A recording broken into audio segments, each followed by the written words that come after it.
সোনাইমুড়িতে কর্মরত সিনিয়র সাংবাদিকদের সাথে মত বিনিময়।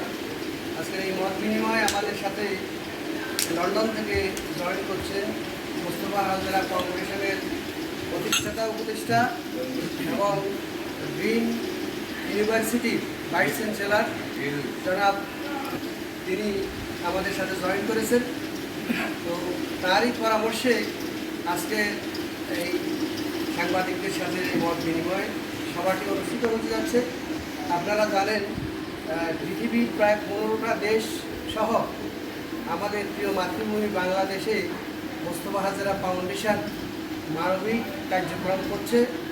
5-0 একটি কর্মসূচি, 0 দারিদ্রতা, 0 নিরক্ষরতা, 0 স্বাস্থ্যসেবা থেকে বঞ্চিত থাকা, 0 গৃহহীন এবং 0 খাদ্য, সুখাদ্য। এই 5টি কর্মসূচি সর্বপ্রথম তারা নির্ধারণ করেছেন সোনাইমুড়ি 4টি, যেহেতু তার হোম ডিস্ট্রিক্ট। এখানে সর্বপ্রথম এই কর্মসূচি বাস্তবায়নের জন্য বিগত কয়েক বছর থেকে তারা নিরলসভাবে কাজ করে যাচ্ছে।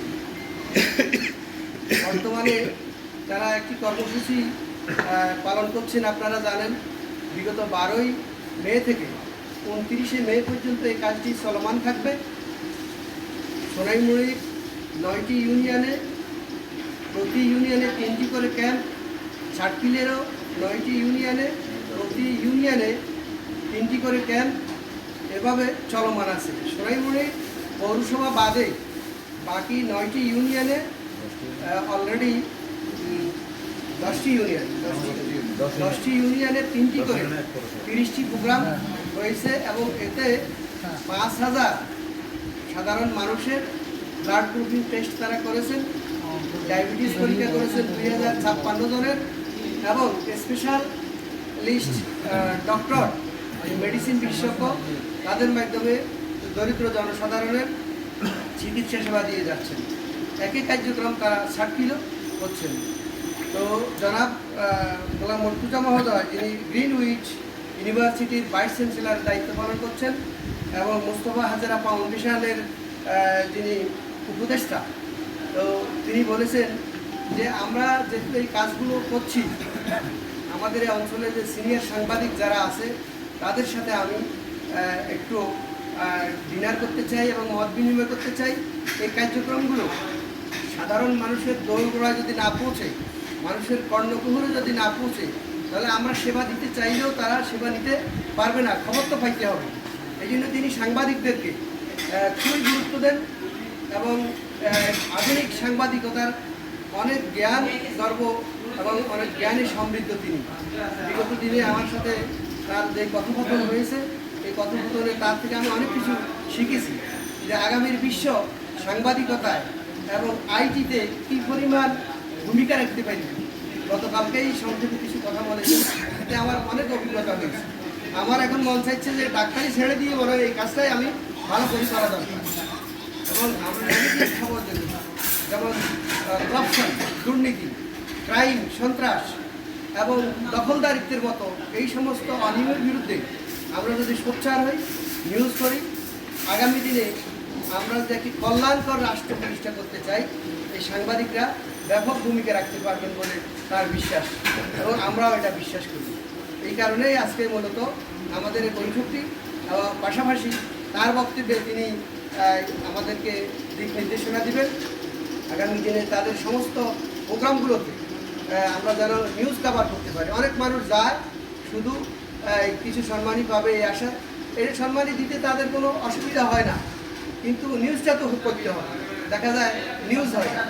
আপনি অন্তত একটা ইউটিউব করেন, আপনার যদি ইউটিউব থাকে, আপনার যদি একটা পেজ থাকে সেখানে করেন, আপনার যদি একটা পত্রিকা থাকে, সবচেয়ে প্রিন্ট মিডিয়া, ইলেকট্রনিক্স মিডিয়া, যদি সেখানে একটা নিউজ কভার হয়, লক্ষ লক্ষ মানুষ দেখে এবং ডকুমেন্টস। তো এগুলো করার জন্য আপনাদের যত আহ্বান জানাই। আমি আপনাদের একজন সহকর্মী হিসেবে এই পর্যায়ে আমি আমাদের গোলাম মর্তুজা মহোদয়ের কাছে পরিচয় করে দিতে চাই। আমাদের ডাইন পাশ থেকে আছে আপনার আইটি বিশেষজ্ঞ মামা, আমার পাশে আছে সোনাইমুড়ি প্রেস ক্লাবের বর্তমান প্রেজেন্ট প্রেসিডেন্ট বেলাল হোসেন ভুঁইয়া আমার বাম পাশে আছে আইপিপি, যিনি ইমিডিয়েট প্রেসিডেন্ট, বিদায়ী প্রেসিডেন্ট খোরশেদ আলম। আমার পাশে আছে সোনাইমুড়ি প্রেস ক্লাবের সাবেক কোষাধ্যক্ষ আমাদের আব্দুল মতিন ভাই, এবং এরপরে আছে ইয়াকুব আল মাহমুদ, সোনাইমুড়ি প্রেস ক্লাবের সাধারণ সম্পাদক, আরটিভি সোনাইমুড়ি উপজেলার প্রতিনিধি। এরপরে আমাদের সাথে এখানে আছে রবিউল হোসেন, রবিউলের সাবেক সাংগঠনিক সম্পাদক, পত্রিকা হচ্ছে। আচ্ছা, এরপরে আছে আমাদের সবুজ, দৈনিক দিনকালের সাংবাদিক, একটু হাত হলো ভাই, দেখতেছেন আমাদের। এরপরে আমাদের সাথে আছে বিশিষ্ট চিকিৎসক এবং সাংবাদিক আমার বন্ধু MR বিপ্লব, যিনি ঢাকার ডাকে আছেন।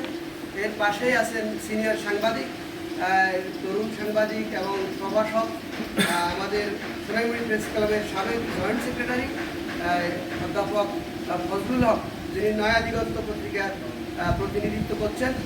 এর পাশে আছে হুসাইন মাহমুদ, এই যে সকল ইউটিউবার, এবং ভিশন 24 যা ছিল প্রায় 2 লক্ষ ছিল, ফলোয়ার ছিল। একটি কালো হাতের খাবার সেটি ধ্বংস হয়ে যায়। যাই হোক, তো এখনও সে অনেক অ্যাক্টিভ। এরপরে আছে নোমান, গ্রাম বাংলার প্রতিচ্ছবি মনিরুজ্জামান, ভোরের চেতনা পত্রিকার প্রতিনিধি মনিরুজ্জামান।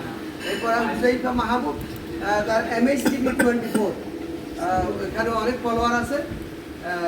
মর্তুজা ভাই সালাম দিচ্ছেন হুজাইফা। আচ্ছা, এরপরে আমাদের পাশে আছে সোনাইমুড়ি প্রেস ক্লাবের সাবেক সহসভাপতি এবং অনেকগুলো পত্রিকার সাথে জড়িত, নোয়াখালীর কথা, তার বর্তমান, তারপরে আরও কয়েকটা পত্রিকা আছে তার। তো সবগুলো মিলে আবার নোয়াখালী বার্তা 24-এ অ্যাক্টিভ একজন সাংবাদিক গুলজার হানিফ। এরপরে আছে আমাদের মাঝে আমাদের সবাই স্নেহধন্য, তার চেহারা অনেক সুইট, সবাই তাকে দেখলেই আদর করে ভাই। সেটা হচ্ছে আমাদের অনুপ সিংহ, সোনাইমুড়ি প্রেস ক্লাবের কোষাধ্যক্ষ। তুমি দাঁড়াও, তোমার দেখতেছে না ভাই, অনুপ সিংহ। আচ্ছা, এরপরে আমাদের সাথে আছে সোনাইমুড়ি উপজেলা প্রেস ক্লাবের সিনিয়র সাংবাদিক, দৈনিক চৌকশের প্রতিনিধি সাজিদ মাহমুদ, যার বাড়ি আপনার এখন পড়েছে। তো আপাতত আমাদের পরিচয় পর্ব আমাদের মোহাম্মদুল্লাহ আসে।